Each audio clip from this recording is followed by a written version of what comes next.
Et salut à tous, aujourd'hui on se retrouve pour une nouvelle vidéo cuisine et aujourd'hui on va faire des bagels au saumon. Alors l'objectif de cette vidéo, c'est justement de vous montrer la pâte pour faire les bagels maison. Alors c'est un petit peu long parce qu'on va avoir 2 temps de fermentation, donc c'est des temps où on ne peut pas vraiment faire autre chose à part attendre que la pâte double de volume, juste à la limite faire nos petites préparations pour garnir notre sandwich, comme la sauce qu'on fera ensemble, préparer les légumes, commencer à les couper, tout ça.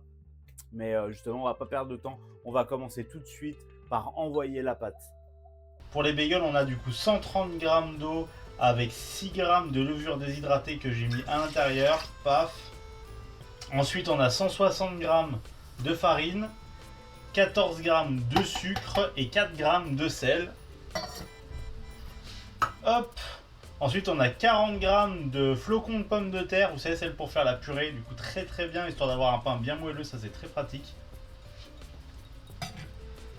Et ensuite, on a 20 g d'huile de tournesol pour ajouter un peu de gras, donc encore un peu de moelleux, c'est parfait.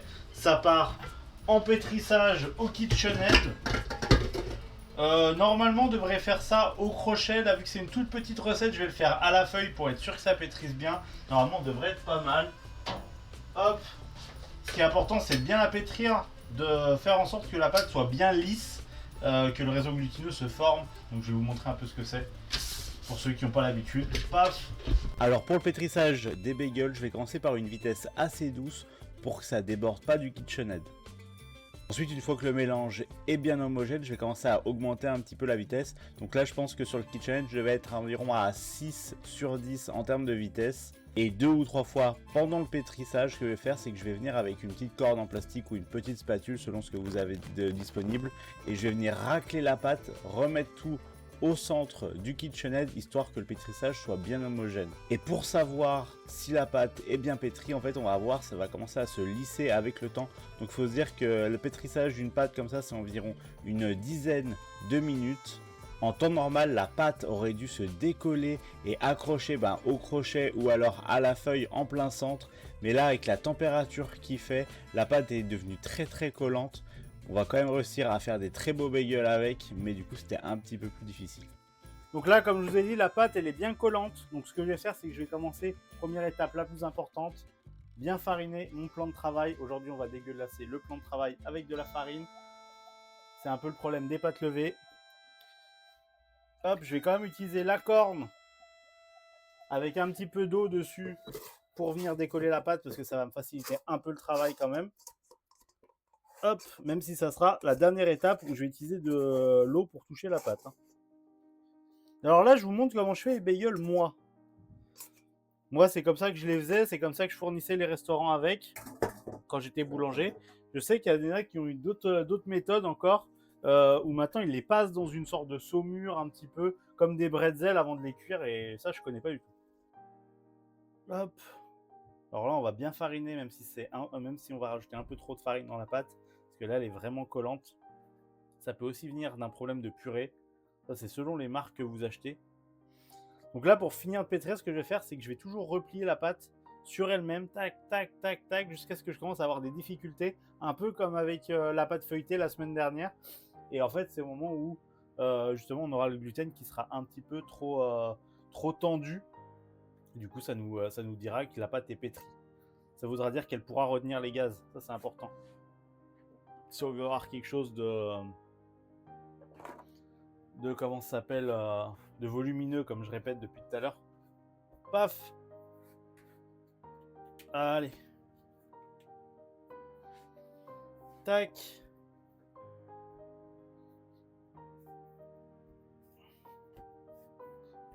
Tac.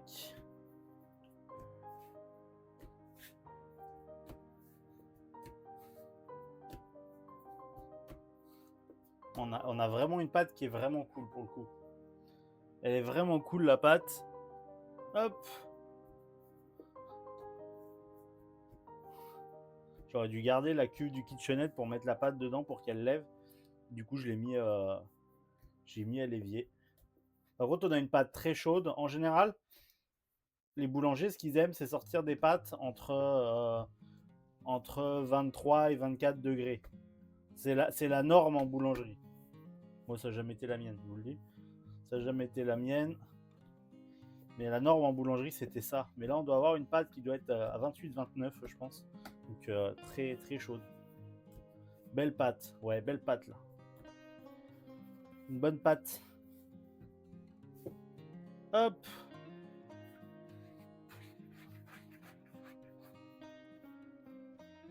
On a notre petite pâte pour les bagels. On va la laisser tranquillement. Peut-être pas doubler de volume, mais au moins un tiers. Si elle double, c'est bien. Si c'est un tiers, ça suffira. Parce que vu qu'on va tout faire aujourd'hui, ça lui laissera le temps. C'est assez bien. Hop. Ce qu'il faut en tout cas, c'est qu'il y ait une fermentation. Tac, tac.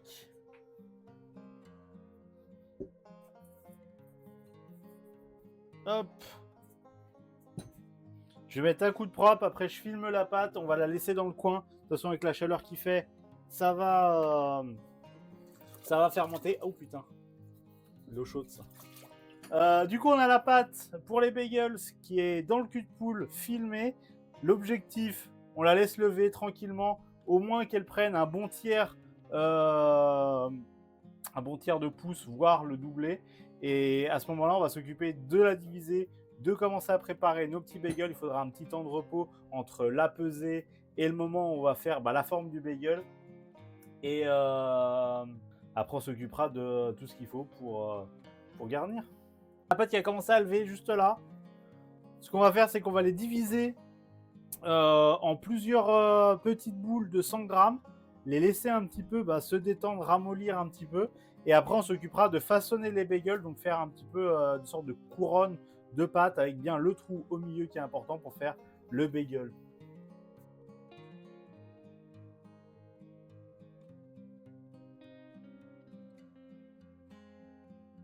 Donc là, j'ai pesé mes petits morceaux de pâte à peu près 95 grammes. Je vais les reformer un petit peu en boule, les laisser un petit peu reposer. Alors là, ce qu'on voudra sur la deuxième fois, c'est pas que ça lève, mais que la pâte un peu se détende, mais qu'elle reste en forme de boule. Ça va nous faciliter un peu le travail pour faire le façonnage de notre bagel. Alors toujours bien penser à la farine. On vient tout plier au milieu. Et on essaie d'avoir une sorte de boule au final. Une fois qu'on a tout plié au milieu, alors il y a la fameuse technique comme ça où vous essayez de tourner un peu autour. C'est un peu la technique assez facile si vous n'êtes pas habitué à avoir de la pâte. Sinon, pour ceux qui ont l'habitude ou qui ont pris un peu connaissance du truc, vous pouvez tout simplement les bouler. Tac.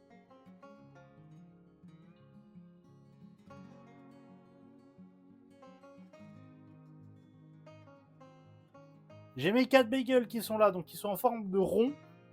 Là, si je voudrais les façonner tout de suite, ça déchirait dans tous les sens, on aurait beaucoup de difficultés. Donc là, ce que je vais faire, c'est que je vais attendre 10 minutes, grand max, que la pâte se détende un petit peu et que ce soit beaucoup plus facile à faire. Donc là, on va avoir les petits bagels qui se sont un petit peu détendus le temps que je faisais la vaisselle. Donc là, on va venir mettre la forme finale des bagels, c'est-à-dire des sortes de couronnes. Vous allez voir comment je vais faire ça. De la farine, toujours important. Je vais venir récupérer ma boule de pâte. Je vais venir mettre de la farine bien dessus. Avec les pouces, je vais venir trouver l'endroit où il y a le centre et je vais venir appuyer jusqu'à la table. Donc là, j'ai une sorte de bagel déjà. Alors, il faut savoir que quand ça va lever, ça va venir se regrouper dans le centre. Donc, on ne peut pas le laisser juste comme ça. Il va falloir l'agrandir. Donc là, je récupère, je passe à travers et je viens tranquillement agrandir. Et je vais avoir la main qui est en haut là, qui va venir exercer une petite pression dessus, juste pour me permettre d'avoir, de savoir s'il y a la même quantité de pâte de partout. Hop, et l'autre, elle va venir un petit peu tirer dessus tranquillement pour agrandir ça. Et il faut y aller petit à petit. Un peu comme les couronnes en brioche, un truc qu'on n'a jamais fait d'ailleurs.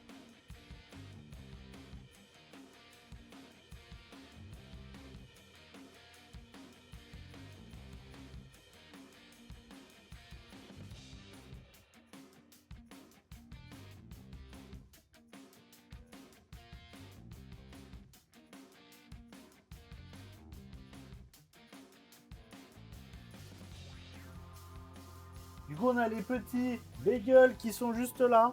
On va filmer la plaque en entière pour être sûr que ça sèche pas.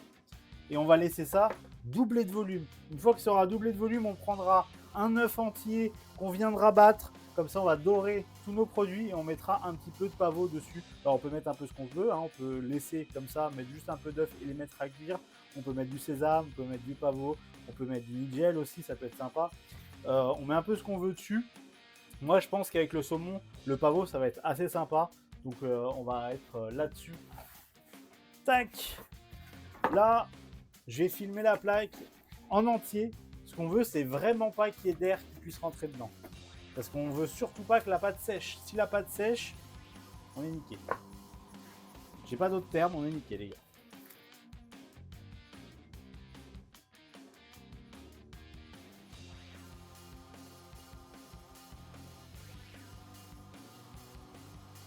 Tac. Voilà. On a la plaque qui est bien filmée là. Normalement, pas d'air devrait passer à travers. Donc là, on va laisser tranquillement doubler de volume ma recette. Qu'est-ce que j'avais prévu pour garnir les bagels, moi? J'ai marqué saumon, concombre. On va prendre du fromage grec qu'on va mélanger avec persil, ciboulette, aneth, ail. Après, il y a de la salade, j'ai pris de la mâche, tomate. Et normalement, on est bon. Donc on va se découper un peu tout ce qu'on a besoin. On va voir le saumon aussi s'il y a besoin de le découper ou pas. On va se faire notre petite préparation aussi avec le yaourt grec.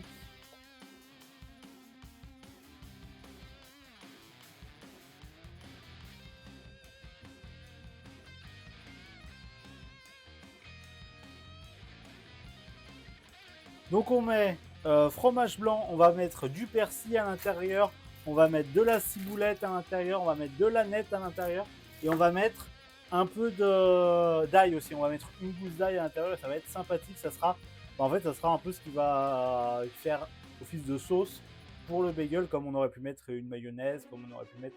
Et là, on a quand même quelque chose de beaucoup plus léger et quelque chose que je trouve beaucoup plus estival aussi, beaucoup plus frais, parce qu'avec la chaleur qu'il fait, ben, je me répète, mais avec la chaleur qu'il fait, c'est bien d'avoir un truc plus frais et moins gras, personnellement. Sel, poivre aussi. Sel, poivre important.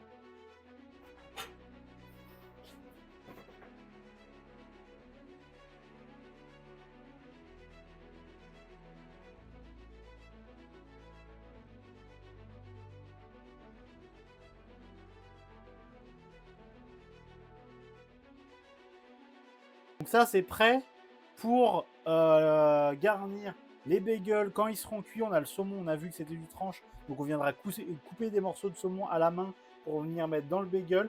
Et là, on a la petite sauce avec yaourt grec, persil plat, ciboulette, ail, sel, poivre, aneth. Ça devrait être assez sympa. Là, je vais venir mélanger cette petite sauce. Je vais la goûter pour voir surtout s'il y a assez de sel. Les herbes aromatiques, faites gaffe, vous pouvez souvent vous faire avoir, ça m'arrive aussi souvent, ça infuse.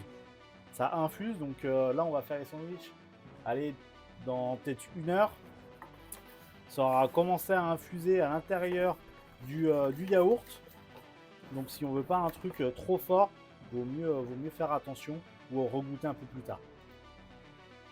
Hop, ça, c'est surtout quand vous faites votre sauce en avance.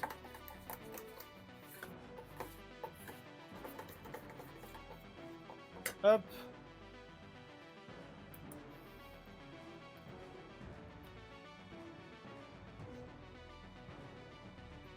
Un chouïa d'aneth, je pense. Et peut-être un chouïa de sel aussi. L'aneth, c'est important, ça va rapporter un petit côté citronné, moi je trouve personnellement, qui vient te chatouiller les papilles. Et du coup, faut que je trouve que c'est important et qu'il faut que ce goût arrive un peu plus. Ouais, là, elle est bien. Ouais, là, il est très bien.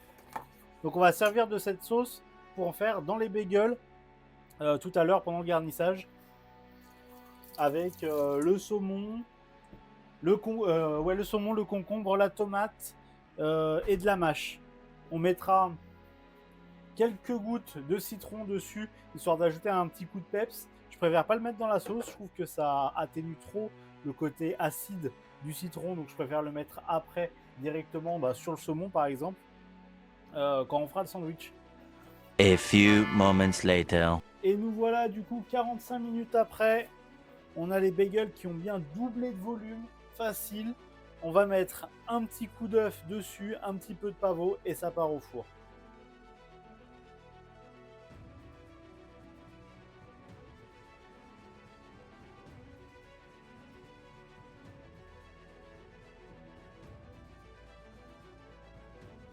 Et là, ça part pour un peu moins de 15 minutes au four.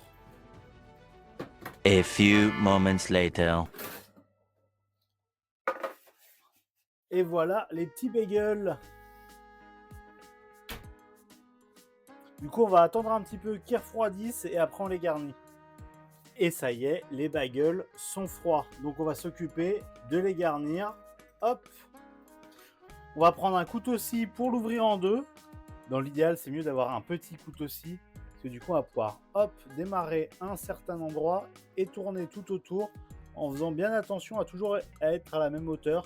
Si on veut faire quelque chose de joli, toujours. Moi, je suis toujours un peu pointilleux sur ça. Hop. Il y en a qui l'ouvrent en entier, il y en a qui ne l'ouvrent pas en entier aussi. Ça, c'est un peu chacun son petit délire. Moi, je préfère l'ouvrir en entier. Ça me laisse de la place pour travailler, j'aime bien. On peut regarder à l'intérieur, regardez comment c'est alvéolé. Le pain est super joli. Je pense déjà, juste avec le pain, je pense qu'on va se régaler. On va venir mettre un peu ce mélange de yaourt grec avec l'aneth, la ciboulette, le persil plat, l'ail. Ça va être bien sympathique. Alors pas trop parce que ça va être quand même très, très fort en goût, je pense. Donc juste une petite couche. Ne pas trop en mettre. À la limite, vaut mieux mettre un peu moins en dessous et en remettre un petit peu par-dessus plutôt qu'en mettre trop d'un côté. Surtout qu'après, vous croquez dedans et au final, vous en retrouvez avec plein les mains. C'est jamais le kiff. Hop, donc petit peu de yaourt comme ça de partout. Tac. Après, on va se mettre 2-3 petits morceaux de saumon là-dedans. Donc le saumon, on va y aller à la bonne franquette. On le déchire un peu à la main. Hop.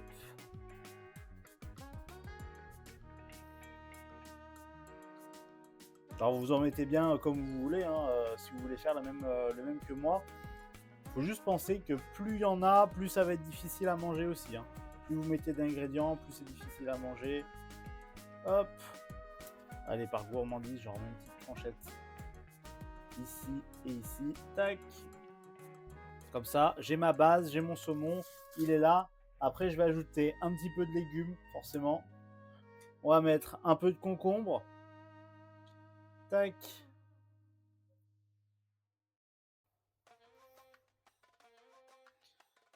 Après, on s'ajoute un peu de tomate parce que c'est sympa, c'est l'été.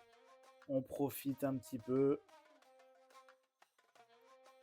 Hop, j'essaie de couper les choses assez fines, enfin les légumes assez fins pour essayer d'en mettre un peu de partout plutôt que des grosses tranches à certains endroits. Moi personnellement, je préfère. Alors moi j'aime bien avec le saumon un petit peu de citron. Donc on va mettre 2-3 gouttes de citron maintenant. Hop. Alors on y va avec parcimonie. Tac. Vraiment 2-3 gouttes tranquillement. Et là, on va mettre un peu de mâche à l'intérieur. Alors, en termes de salade, moi j'aime bien quand il y a de la salade, personnellement. Je sais que c'est pas les goûts de tout le monde. Vous n'êtes pas obligé d'en mettre. Moi, j'aime bien quand il y a un peu de salade. Je préfère la mâche. Mais après, chacun ses goûts, bien sûr. Hop.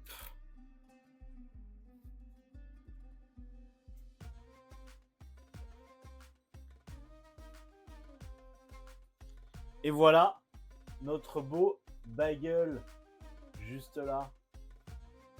Puis ça donne envie, Oh oui, ça donne envie. Bien de goûter ça. Donc là, j'en ai plusieurs à faire. Je vais pas les faire tous en stream, enfin en vidéo. Donc je les ferai plus tard. Mais voilà, en tout cas, dans l'idée, mon petit bagel maison au saumon, j'ai fait un classique. Vous avez vu comment j'ai fait le pain et c'était surtout ça qui était important d'après moi. Et puis après, un bagel, ça reste un sandwich un petit peu fantaisie. Vous pouvez mettre un peu ce que vous voulez. C'est un peu selon votre imagination. Je vais ranger tout ça. Et nous voilà du coup à la fin de cette vidéo. En tout cas, j'espère que cette petite vidéo vous a plu. N'hésitez pas à me marquer dans les commentaires si ça vous a donné envie d'en refaire chez vous. Ou alors si vous avez des idées recettes pour les prochaines vidéos. Et puis on se retrouve pour une prochaine vidéo, une prochaine recette. À la prochaine tout le monde.